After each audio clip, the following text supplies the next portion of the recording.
Good afternoon, everybody. First of all, I want to extend our deepest sympathies to the Antioch High School community. This is another tragic incident of gun violence in Nashville, and another that has impacted our young people. Also extend our sincere thanks to the first responders and mental health professionals who responded immediately to the crisis to support Antioch High School. And in response to that, today I'm joined by a few key leaders for an important announcement related to the recovery effort. Here with me today are Dr. Adrian Battle, our Director of Metro Nashville Public Schools, Hal Cato, the CEO of the Community Foundation of Middle Tennessee, and Director Chief William Swan from our Metro Office of Emergency Management. And I know we've got School Board Chair Frida Player in the room with us as well. Nashville is a community of extraordinary generosity. As we have so many times in the past, we've seen and felt a tremendous outpouring of support from Nashville residents who want to do something to show love to everyone impacted by events like this, and now specifically the shooting at Antioch High School on Wednesday. In the hours since, compiled a list of resources, and the latest information is now on a single page at nashville.gov where the public can go for updates. It's both on the homepage as well as currently a banner at the top of every page on our nashville.gov website. Metro Schools has set up a relief center at the Southeast Community Center in Antioch all day today to provide food and counseling services to families in there until 7 p.m. tonight. And again, tomorrow, 7 a.m. to 7 p.m. Our Metro Public Health Department is also ready to help at multiple locations. They've got counseling available to walk-in clients today at both our Woodbine Public Health Center and also at the clinic on Oriole Avenue. Those sessions are available in both English and Spanish. The East Public Health Center and the Lentz Public Health Center are also available for walk-in appointments. Now, in Nashville, when tragedies happen, we know how resilient this community is and how we all step up to help. This makes all of us second responders to a tragedy, and that spirit of togetherness is inspiring. It's also important to acknowledge, whether you were at Antioch High School yesterday or not, please take care of yourself. To the best of your ability, take care of others, especially if you notice that they might be in crisis. When help is needed, seek it. There are so many great resources available, the ones I just mentioned, as well as our statewide mental health crisis hotline available no matter whether you are in Nashville or elsewhere, 988. It's already encouraging to have heard from the number of individuals stepping up to help the Antioch community, and a lot of residents here and elsewhere want to contribute. And today, a new fund is active through the Community Foundation of Middle Tennessee for anyone to contribute to support the students, parents, staff, and community impacted by the events of yesterday. The Nashville School Violence Support and Healing Fund is a new charitable fund that addresses school mass violence incidents on school grounds or during school events in Davidson County. The fund will support students, faculty, and their families who are directly impacted by these tragedies, including those killed, physically injured, or emotionally traumatized. The fund is now open and actively raising money to assist victims of the Antioch High School shooting. To make a donation, anyone can go online to cfmt.org/Nashville Healing or reach it directly from updates for the community from Metro Nashville Public Schools. Dr. Battle, thank you. Board members, board member Player and Block who are in attendance this afternoon, to all of our council members, to the Community Foundation, MMPD, the Fire Department, and other first responders. A special thank you to the Antioch High School administration, to the students, to the faculty and staff for everything, the families for everything they did yesterday in our response and as we're responding moving forward. We're going to do everything we can to support our students, our families, and our staff during this extremely difficult, these extremely difficult times. As the mayor mentioned, we have opened a community center. It will continue to be open from 7 a.m. to 7 p.m. Today and tomorrow. We are providing grief counseling services, hot meals, food boxes, and receiving community partners and individuals that want to know how they can help. This community fund will be an important way to support the families of the victims who are grieving this tragedy, as well as the entire Antioch High School community who could use some additional support over the coming weeks and months as they process this event. These are heartbreaking days for all of us as educators, for everyone at Antioch High School. Quite frankly, this is a nightmare for us. We already know that this reinforces how important it is for us to know our students, build relationships, and foster trust. Our students need us. We know that after an event like this, tensions are high, and many rumors have been circulating about threats to other schools. Please know that we continue to work closely with MMPD to investigate all threats. We ask parents and students and community members that if they see something, say something to a trusted adult, such as the school administrator or the police, but not to circulate or spread rumors that can cause fear and panic across the community. Our schools have historically been safe, and we'll keep trying every day to make them even safer. I have been in close contact with the mayor, MMPD leadership, district leaders, our school board, and our school safety and operations teams. Antioch school leadership and others regarding what happened at Antioch High School, what we need to do to support students and staff in the short term, and what steps we can take in the future to add to our existing safety protocols. While we have some next steps regarding safety at Antioch District, we are still working to firm up our plans, and will announce once those details are finalized. We are grateful to everyone in our community who is supporting our students, our families, our faculty, and our staff. We thank you.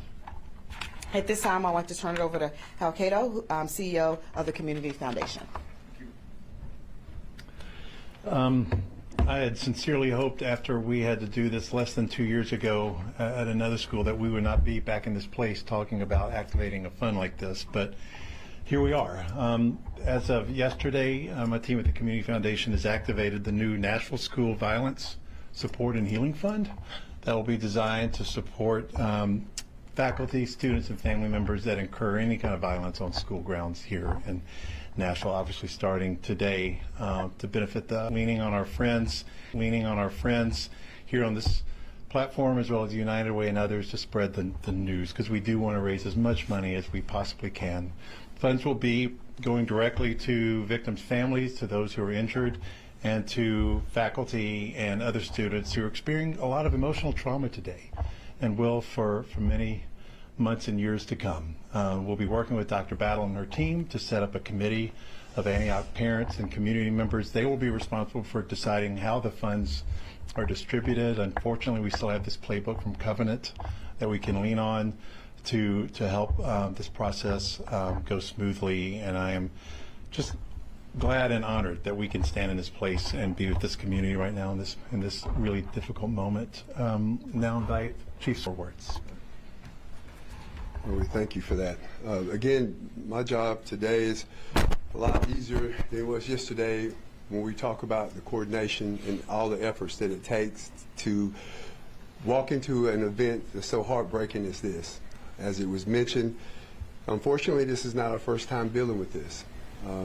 So one of the things that we are very much concerned about is the mental health of course, the high school and all the faculty and staff there, but also for our responders. We've done a lot to make sure that they know the resources that we set up within each individual department, that they can reach out for help as well, because we are parents and we are citizens and people that care about our community as well. But also the picture today is to show you that there are many resources out here. And remember, asking for help doesn't mean that you're weak. It means that you refuse to give up. So don't be afraid to ask for help. All of us, every one of us, from the responders to the parents to the students, the faculty members, there are a lot of resources here, and we want to make sure that you are aware of them, and don't be afraid to reach out, because again, reaching out and asking for help doesn't mean that you're weak. It means you refuse to give up. Also, I want to just thank all the partnerships that we have today. We really support. It makes this go a lot smoother. As you can see, multiple facet resources that come from multiple agencies, and that's what it requires. So again, we thank everyone, and this is also a part that everybody can play in. If you want to do something that you're compelled to do, then please reach out to the fund that's been set up. It's a great organization, and it will go to a great resource, or it will go for the resource that it's intended for, and that's to help the students and those who went through this horrific, terrible event. So again, thank you. Thank you to everybody, and then we'll take a few questions here. I do want to reiterate that we can't speak on the investigations. We were to refer those inquiries to the police department, but I'm happy to field the question and direct it to the appropriate person. Dr. Battle, we too have been hearing from a lot of Metro school parents, just like you have, and members of this community who have concerns. And I can just hear them asking this one very simple question right now. Why don't Metro schools all have metal detectors in their school entrances, or at least all the high schools in Metro? Yes, as a product of Metro Nashville Public Schools and as a parent of Metro Nashville Public School students, I understand the questions. We've been talking for decades around increasing and enhancing the safety and security of our school buildings, and so this is not a new conversation. As I mentioned earlier, historically our schools have been safe spaces. I have worked and learned in the various schools that we're referring to today, and so it's been a balance, right? We know that relationships matter most for our students, and so we've tried to create a balanced approach of creating safe, secure, thriving learning experiences for our students with the safety and security measures. As I mentioned yesterday and over the last several months and years, as we've seen a heightened sense around the safety and security in our schools, both with external and internal threats. We are continuing to research and study the most evolving technologies that will help us enhance security measures within our schools. So there's not anything that's off the table for us. We will continue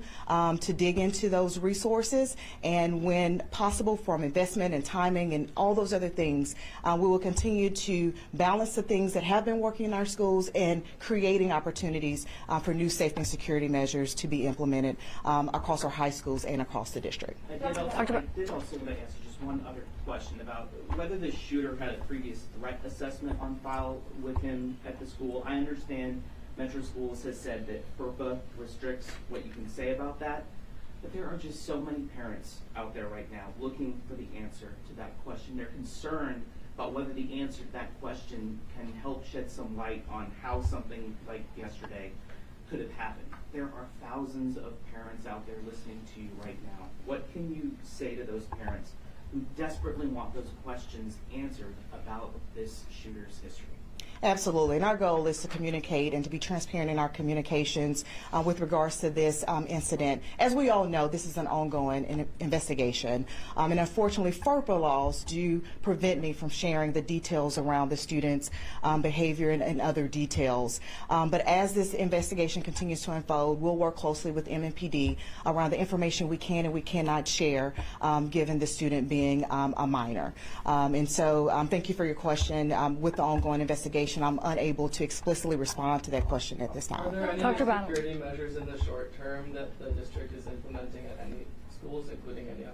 Yes, we are in the process right now. As I mentioned in my opening statement, we're working on plans right now around how we're going to double down on the safety and security measures that already exist and where we're going to enhance some of those safety and security measures. As we can all imagine, a lot of that will be in play at Antioch High School once they do resume operations, and then we're looking at what that looks like across the board in our MPS high schools. We're considering all the best research-based strategies, lots of questions around weapon detection systems and other strategies that school districts have leveraged in some form or fashion across the country and also across the state of Tennessee. Dr. Battle, do you still have confidence in the AI gun technology Omni Alert that is currently in all of these Metro public schools, but even though it did not detect that weapon yesterday? We still have a high confidence level around all of our safety and security measures.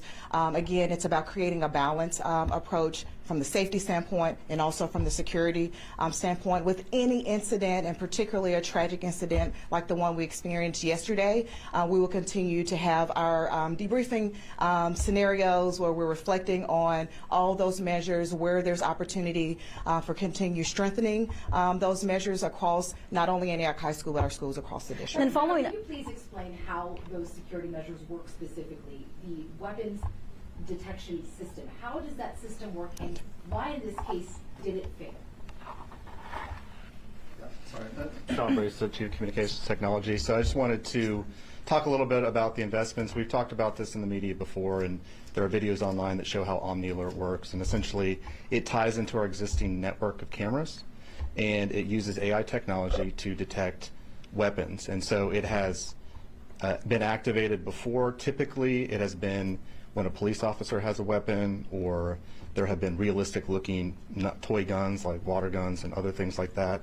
In this instance, based on the shooter's location in proximity to the camera when they brandish their weapons. So it's not, there's no foolproof solutions for any of this, but this is one extra step. And so this kind of gets to some of the other active shooter incidents that have happened in the past where people have approached with assault rifles and other weapons, and so that's one of the measures we've taken along with shatter-resistant film and other things. For parents that ask about this situation, I mean, when you say, our schools are equipped with weapons detection systems, but in a situation like we've just seen, they don't work, what is your answer to parents who are asking? The capabilities of these systems as they've been installed. This is designed to capture things that are on camera. And so, we wanted to have a system that worked on multiple cameras throughout the network. It does work, but it's not going to work in every instance, in every spot, based on where that weapon might be visible. So that's why we have additional safety and security protocols. We have AI systems to get into the front door, so you have to check in. We have security vestibules. We have shatter-resistant film. We have SROs. We have safety and security drills and plans. So it all works together as a system, but one system alone is not going to keep people safe. And there's also just the general public concerns around how a 17-year-old has a weapon. I mean, these are questions that are beyond the scope of Metro schools, but need to be addressed by the broader community. But we are doing what we can as a district to install and equip our schools with the safety protocols, resources they can use to be safe. How often are those systems or cameras monitored in real time by a real person? I think the question everyone's trying to ask here is, what could those systems that were in place, or what should those systems that were in place have been able to prevent yesterday? Yeah, so this was a situation that happened extremely quickly, and obviously the police can get into the more details about that, so we don't want to get into all the aspects of the investigation. But there were definitely students there were SROs in the building, and so it is designed to activate immediately once it detects it. As we described, it did not detect that weapon in this instance, in that because of the location and where the cameras were positioned. Dr. Battle, you said that metal detectors have an unintended consequence. That was yesterday. What did you mean by that?